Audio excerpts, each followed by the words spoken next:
Hello and welcome to Mann's Model Moments. A week ago I posted this video, seeing if I could build and paint a 1/72nd scale kit in just 1 hour. One of the comments on that video suggested that if I were mad enough to try this challenge again, I should try Airfix's Sherman Firefly starter kit.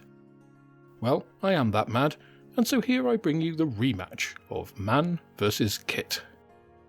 Now this time I thought that rather than clipping off all the parts at the start, I tried just getting the parts I needed for the immediate assembly, as I didn't think the former had saved me any time.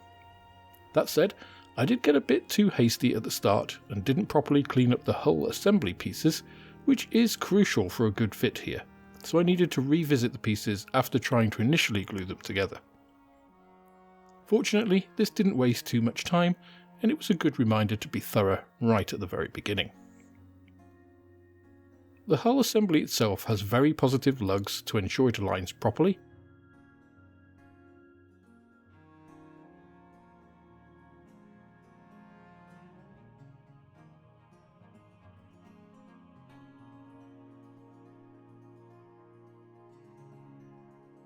And the front nicely locks these pieces into place, giving the main foundation for the rest of the build.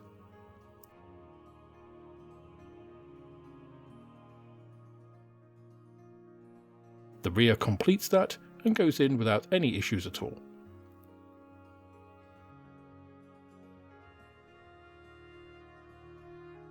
The front drive sprockets are very easy to put on, simply fitting into shaped recesses,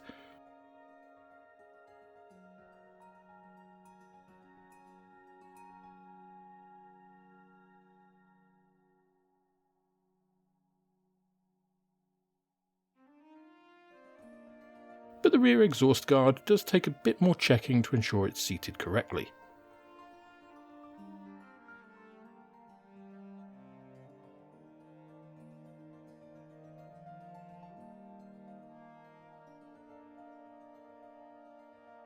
One thing that makes this a good candidate for a 1-hour challenge is the single-piece road wheel and track assemblies.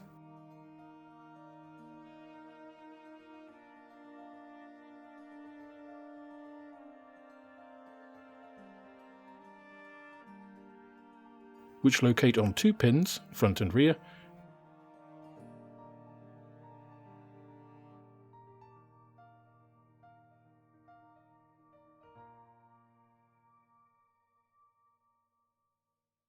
which meant that I had the lower hull complete in about 10 minutes. So far, so good. The upper hull was next.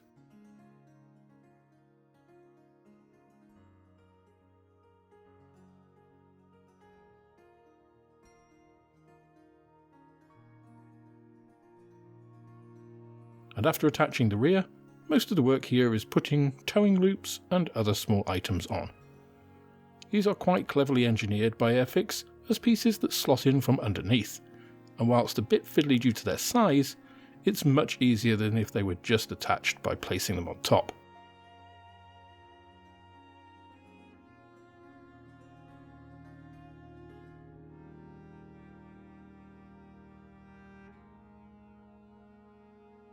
With a quarter of the time gone, I was onto the hull machine gun and other small parts on the hull.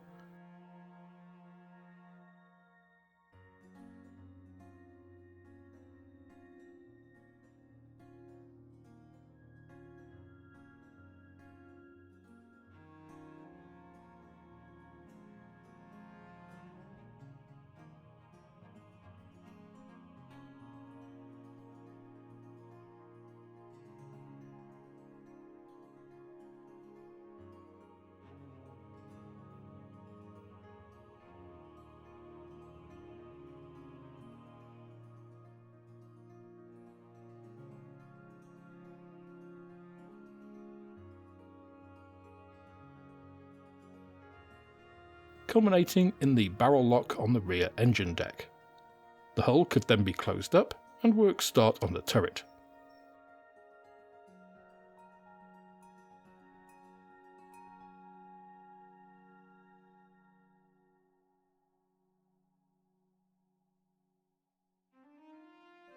With a little under 40 minutes left, I was hoping to complete assembly by the halfway mark to give me half the time to dedicate to painting and finishing.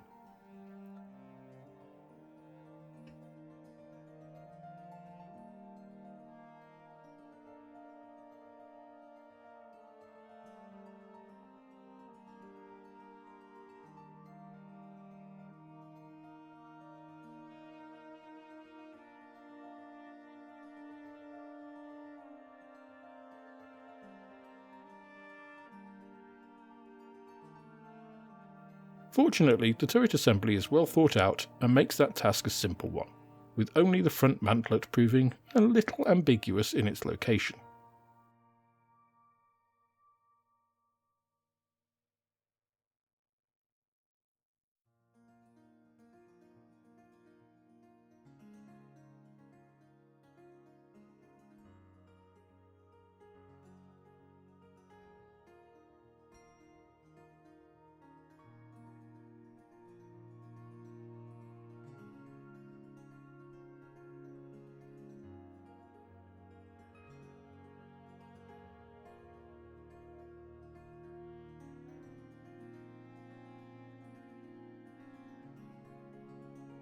Finishing up the turret, I was pretty much spot on with my wishes, and after test fitting the turret into the hull, it was time to paint. Now for the Focke-Wulf build, I had paused the timer for paint changes in the airbrush, but here I just kept the camera running, incorporating this into the overall time. I started off with a base of black, which is standard for any of my AFV builds, since it allows you to build up artificial shadows quite easily.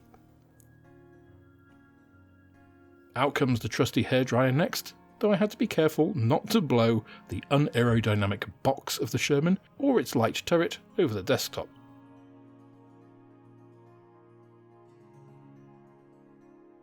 I came in with another coat of So Flat Black, though I wasted some time here trying to clear an imagined airbrush blockage before I realised I was simply out of paint. My error rectified, I finished the coat without issue.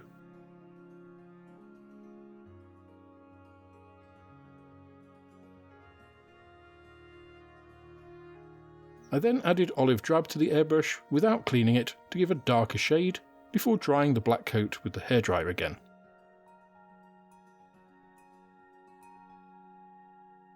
I used this dark olive drab to roughly go over all the surfaces on the Sherman, though not being too thorough, especially in the spaces under the hull between the tracks.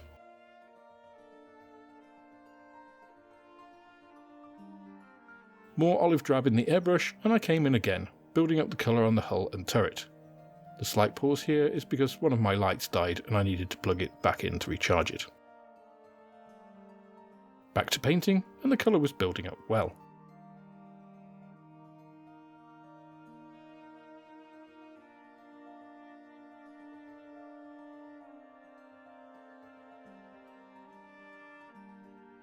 Adding a little Pro Acryl white to the paint and mixing, I used this lighter colour mainly on upper surfaces and in the middle of larger areas to build up an impression of depth and fading.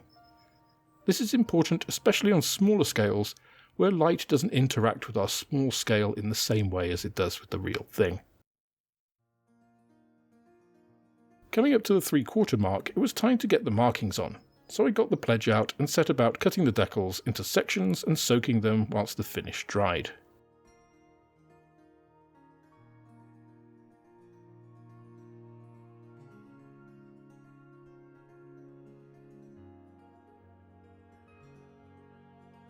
Using pledge as a base, the decals slid into place easily, and as I've said on my Spitfire build, Airfix's recent decals are really first class, and these are no different.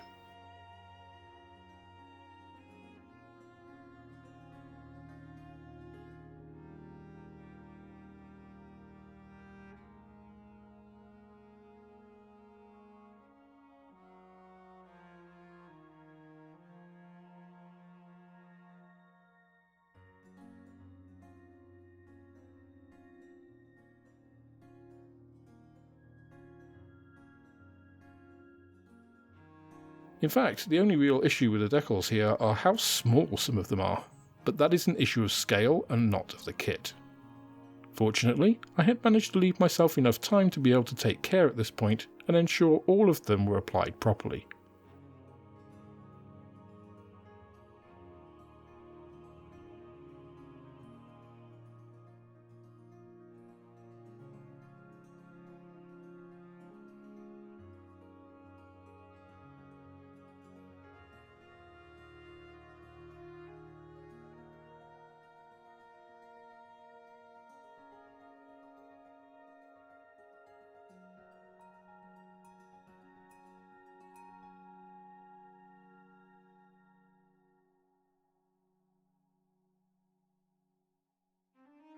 Of course, the hairdryer helped out once more.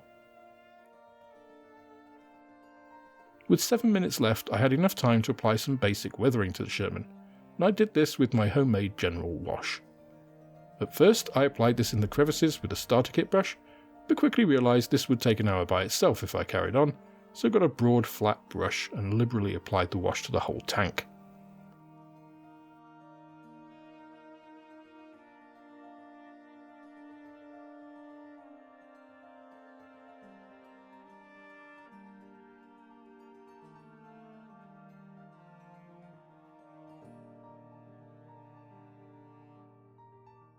The hairdryer once again was invaluable here, and the solvent-based wash was quickly dry enough to work with again.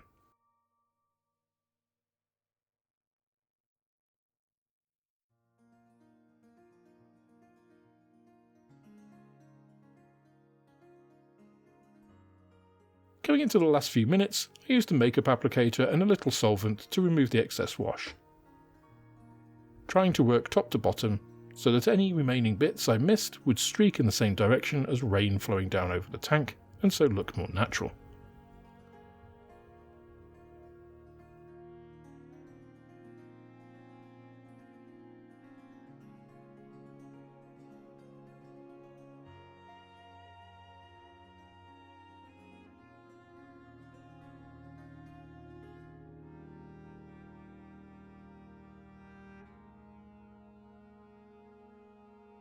With just a minute to go, I pulled out the homemade weathering powder and liberally slapped this on the tracks and road wheels to somewhat cover the lack of track and detail painting.